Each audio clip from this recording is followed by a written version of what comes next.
Hi everyone, thank you very much for joining me here today. Our agenda for today, talking about and starting off with setting the stage. Why does compliance feel chaotic? We're going to then dive into some of the overlap of the different standards that we see, especially covering PCI, ISO and SOC. We'll move on then to our 18 cyber principles that from a VikingCloud we have created to help in this area. We will then move on to talking about benefits of continuous compliance, and we'll lastly cover some of the pitfalls and accelerators, and then I look forward to your questions. So that's the agenda that we have today. So where to start? Let's start as to why does it feel so chaotic?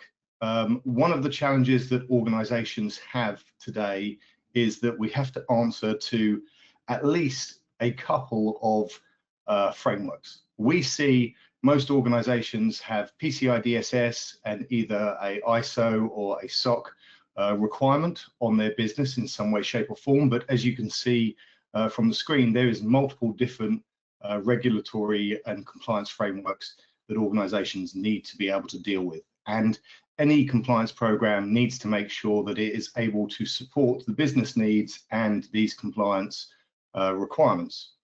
One of the challenges that with all of these different compliance standards is audit fatigue, right? You know, you move from one audit to another audit to another audit, trying to make sure that you can fulfill all of those responsibilities. There is levels of duplication across them, as well as the timeframes that they also take. We also see as well that the scoping elements around the applicability of the different compliance frameworks have to be applied differently across organizations, and also the testing procedures and control sets may also have a variation as well. And what that also then is complicated by is the different levels we see of ownership, whether it's across the technology estate, the business process, or whether it is working with lots of different organizations. So all organizations today do have a very challenging landscape, and it has especially evolved, you know, over the last 20 or 30 years into the state that we see today. So how can we, you know, start to work and simplify this landscape? Well, first of all, we need to look at potentially a core set of frameworks that can help then support the others. The ones that I am going to focus in on today is PCI DSS, ISO 27001 and SOC 2. We do see that these three can help support other multiple frameworks, but organizations are looking to turn to these three as that kind of central core to build a unified controls framework off that can then support other frameworks and regulation responsibilities that they have. Now, why do we look at these? Now, they've got common control groups, whether it's access control, risk treatment and risk management, change management, logging. So from a core center, even though they do have different potential different applicabilities of scope, they still have a very good common grounding to start to build what we call a unified control framework. But one of the pieces that you have even with these three standards is we need to make sure that we're actually understanding how the compliance and audit frameworks can work for these three standards at a core. And that is making sure that we have mapped the different data and the different languages that are required inside the standards to make sure that the compliance framework and control sets that are created to support them are then actually auditable by the auditor or assessor that is reviewing them. And language is very key. When you're looking to build and develop audit plans, controls need to be very specific, policies need to be explicit in certain areas so that an actual audit framework, an audit plan can be built across them. So what are the difference and what are the areas of the three that we've picked, and where do they focus? So PCI, that brings to the table a very highly prescriptive control set with a defined scope around PAN, the personal account number, and the environment that data set works within. And it's also got very well defined frequencies for testing the controls, as well as the compliance documentation that's also required off the back end of it. ISO 27001, this is a information security management system, and this is based on risk, and it allows, with policy governance, to make sure you're implementing the correct control sets for your environment, managing the risk appropriately, and also making sure that it has got continuous improvement and the resiliency aspects as well. SOC 2 aligns to a trusted services criteria, which is a policy set and control set that is defined by the organization. And what SOC 2 assessments do is they provide the assurance over the effectiveness of the controls that the organization has designed and built and is operating.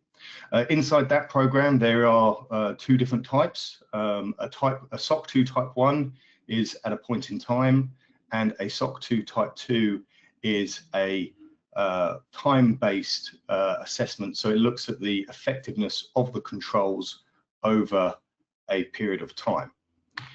Now, I did mention earlier on, how do we then take three different standards, focusing and bringing three different areas of benefit for an organization into a single compliance framework and starting to leverage the benefits that will provide? Well, the way to do that is for the organization to define its unified controls framework. What this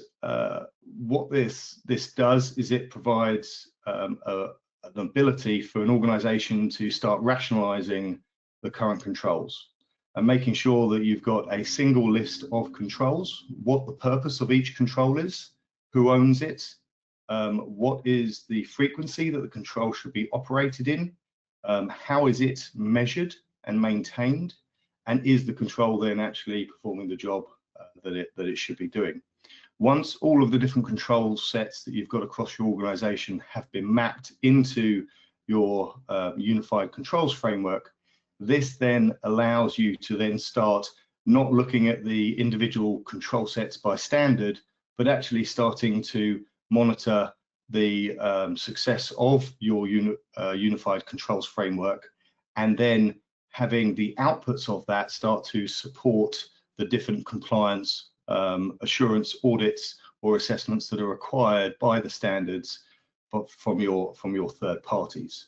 The other part as well that is really key is there's a big part of evidence gathering across all of these different frameworks, and having the correct unified controls framework allows for that evidence to be gathered, for it to be versioned, controlled, time-stamped, and making sure that it is there ready and available for when your assessor or auditor needs to review it. So collect once and assess or audit, and then report many off the back end.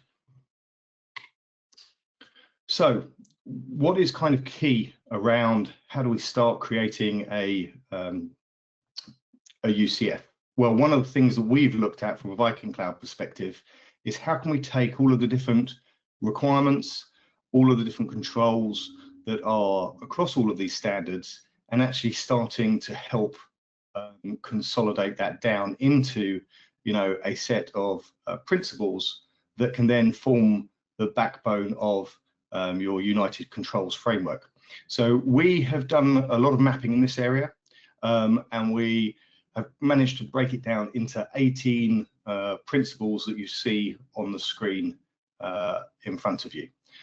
If you look at it, I'm not going to go through each of them individually, but they are a key area of information security. And when you combine all 18, they are actually mapped across the different compliance standards. One of the things that I think is relevant to just point out is whenever you're doing a level of consolidation, inside some of the compliance standards, there are extra sub-requirements. Now, those sub-requirements, in order to map across different frameworks, we have gone to the primary requirement and one sub-requirement. Some of the standards do have other sub-requirements underneath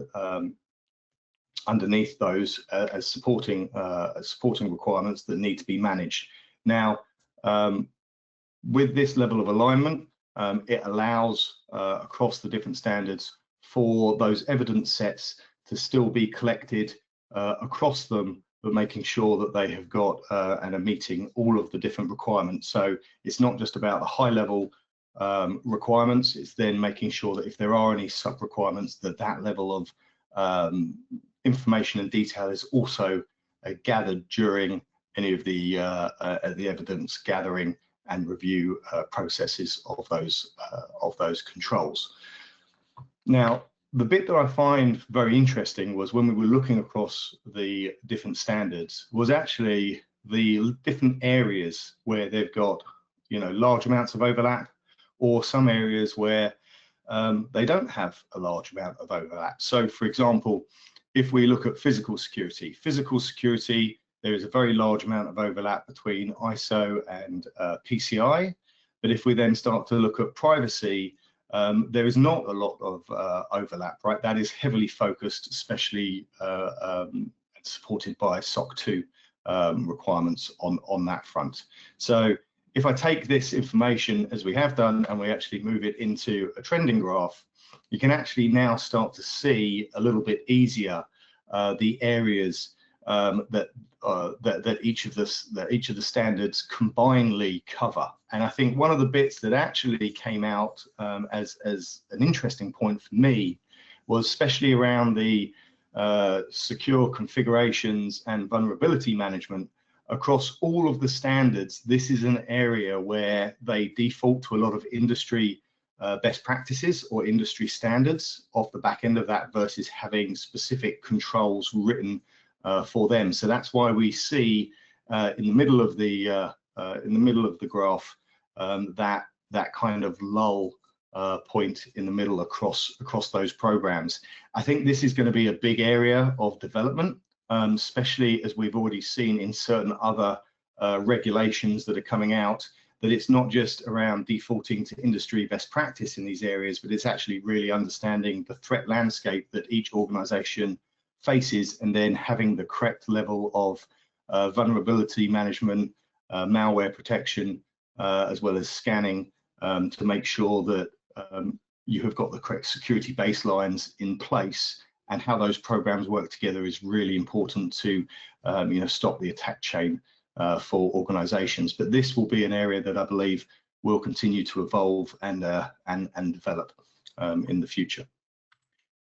So from a compliance point, one of the bits that we still do see is that as organizations are looking to maintain compliance is what I call the sine wave of compliance, right? Where we have every year the businesses are continuing to evolve, change, deploy new systems, deploy new technologies, and then the infrastructure teams and the security and compliance teams are following behind and trying to make sure that by the time we get into any type of audit or assessment, that we've got any control sets, documentation, and everything that needs to be in place.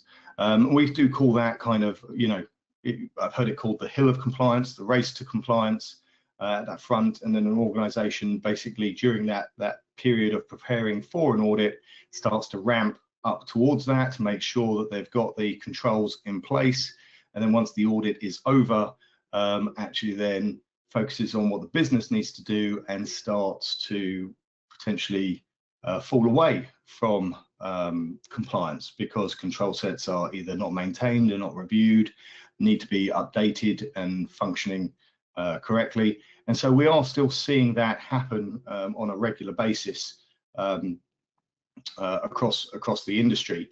One of the things that moving to a much more unified approach to compliance and having a unified controls framework and a ongoing maintenance and monitoring program of all of your controls, including change control and obligations, is that you actually move away from the historical model, which has got these sine waves or these hills as part of the annual compliance cycle, focusing in different areas, but actually moving to a more real-time ready state for compliance, which at an operational level means that you have got an audit data room that is constantly being updated.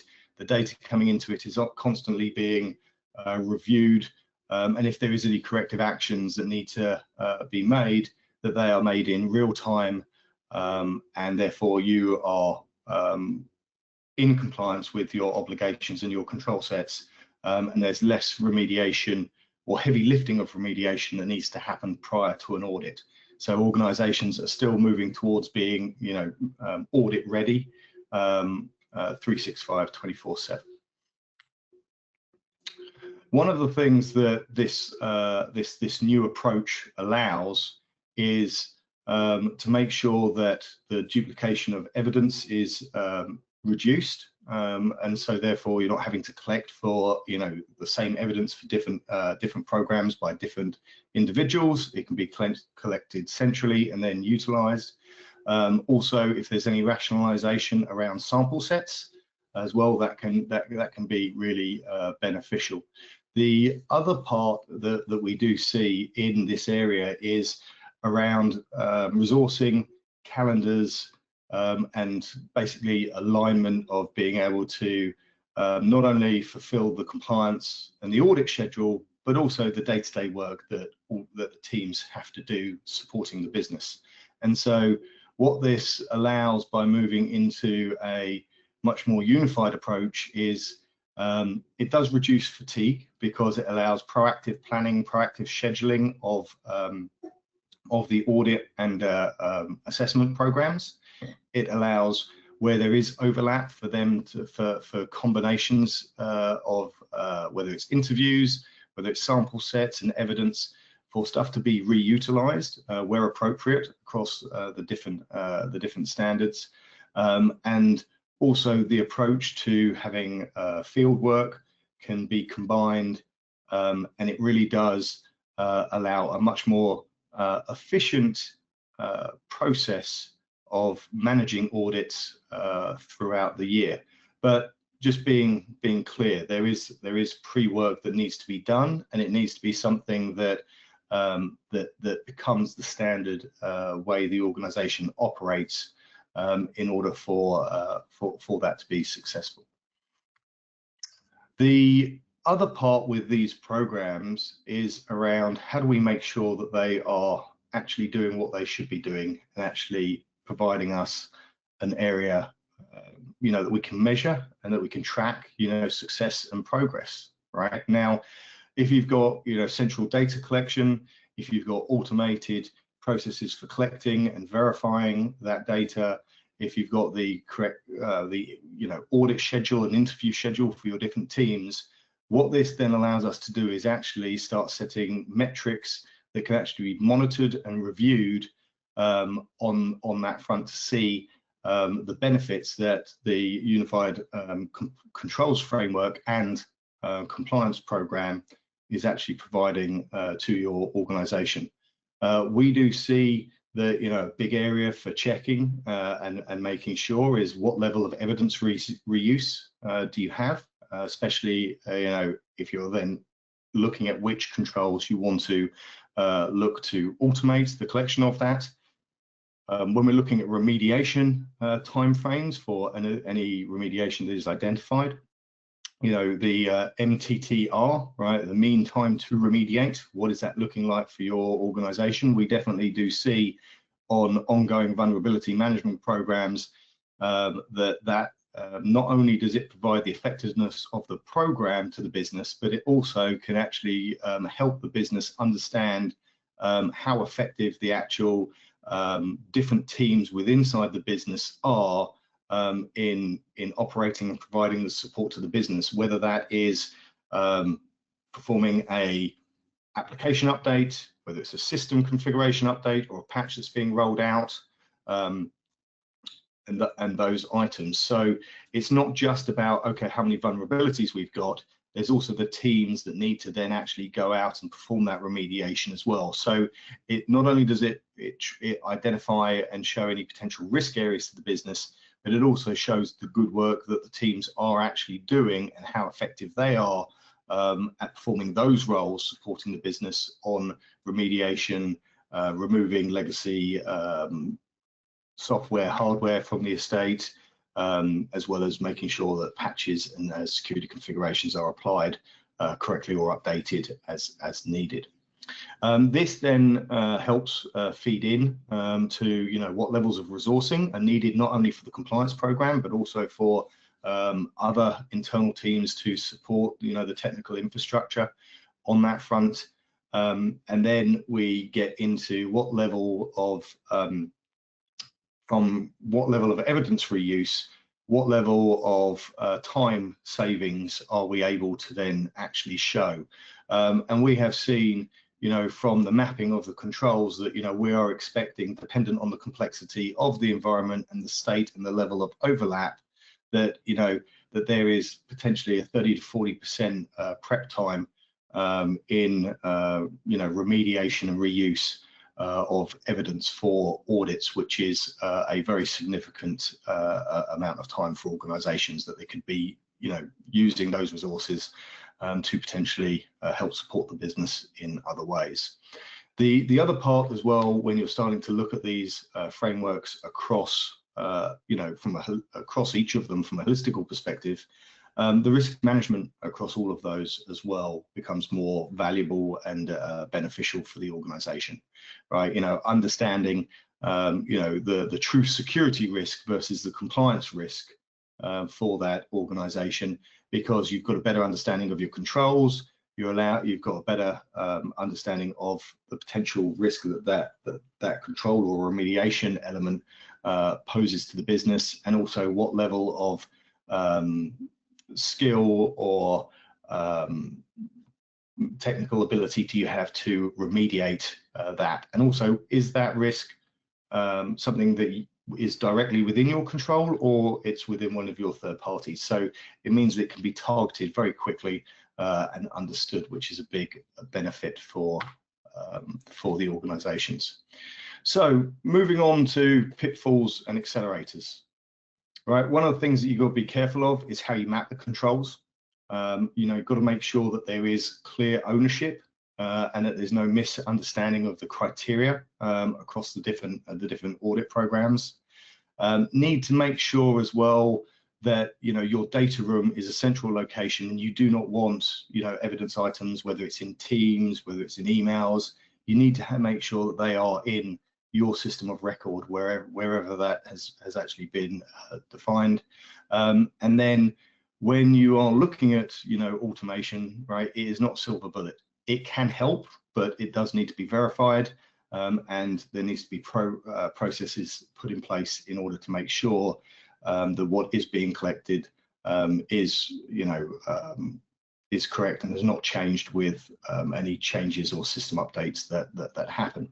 Now, the accelerating areas, right, which I find are very interesting, right, is where do you start? You need to start across your different controls that you've got with whatever are the top, 30 to 50 controls that are reused most widely across your organization for different compliance standards. Start there and then build out afterwards.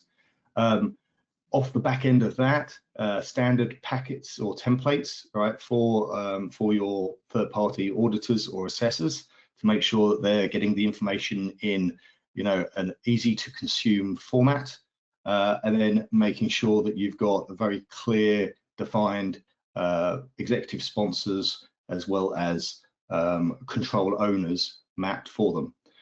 The other part as well around accelerating the implementation on this is to define a very clear 30, 60, 90-day plan with visible milestones and wins as you move forward in this approach.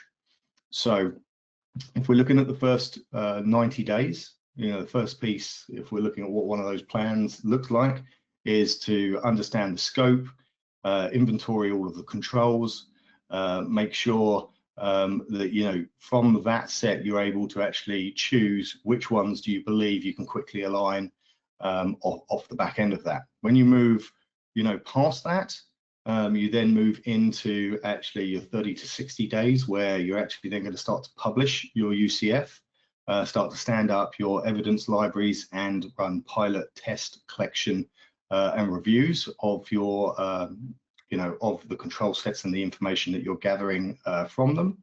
And then when you move into the 60 to 90 days, it's then about moving into defining your calendar, finalizing any mappings, making sure that you have got any dashboarding or playbooks, and that you're actually scheduling pre-audit sprints to make sure that you are then ready for them. So, hopefully this has been beneficial for you all, but basically I would like you to take away that, if you can leverage the overlap, you're able to reduce and cut down the level of redundancy, right, with a united controls framework and automation, and basically turn your compliance program into something that can support and speed up your business with a level of trust. I always use the analogy of, why do we have brakes on a car? We don't have brakes on a car because we want to drive it very slowly. If we didn't have brakes on a car, we would drive a car very slowly, but actually we want to drive a car very fast, but we want to be able to go around corners, which is why, or stop when we need to, which is why we put brakes on a car. So, brakes on a car allow us to actually drive the car faster. Taking this unified approach to compliance is the same for organizations. So thank you for your time and your attention. Whitney, do we have any questions? Thanks, Michael. We do have a couple of questions. If you have a question, please go ahead and submit that now. So our first question, when starting to implement this program, what is the best place to start? So as I mentioned earlier on, one of the big places that you need to start is dependent on across the 3 standards, whichever one is the primary one that you are utilizing. Utilize that as the base, define the control sets that are in there, and then start to map in from the supporting programs the level of overlap. I think one of the big areas that we see across all of them, especially around access control, as we spoke about vulnerability management, on that front. But one of the bits that I would say is, reach out to us. We've got our 18 principles, and I'd start from them and then start to map those across the different control sets and start ticking them off from that front. Okay, let's see. Next question. Are there any key considerations that need to be taken into account when looking to create a unified controls framework? The key consideration that needs to be managed there is understanding the control and making sure that you've got the correct definition of it for each of the different compliance frameworks that it's going to support. Making sure that you go down to the most detailed level of evidence that needs to be collected dependent on those frameworks, and then making sure that that is then moved out across all of the different controls.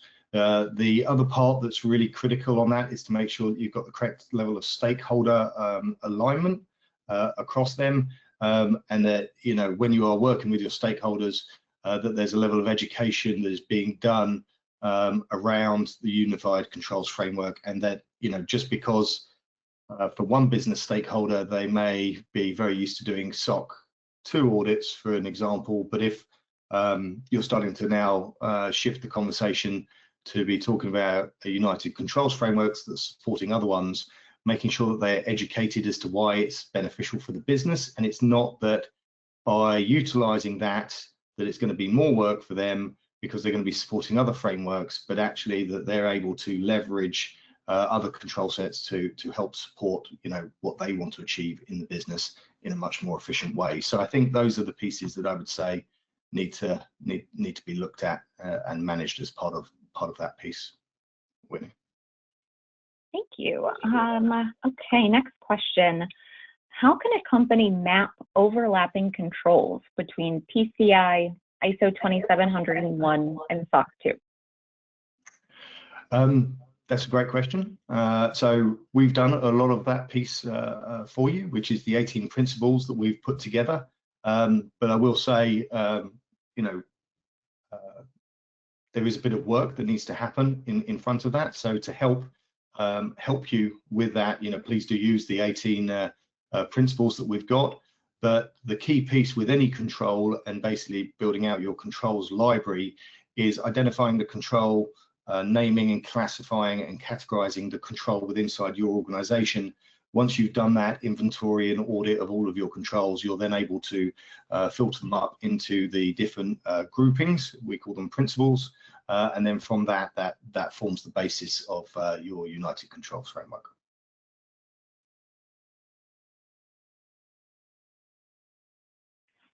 Okay. Which compliance framework tends to create the most complexity for mid-sized organizations? That's a great question. And I want to answer it with depends, but I know depends is not always a good answer. I think what I would say is kind of key about that is each of the different compliance frameworks have got different requirements, right? So, for example, if we look at SOC 2, right, and the way the controls are defined and written, and how that audit cycle works, the language needs to be very explicit, right, so that an audit plan can be created, off it by your auditor.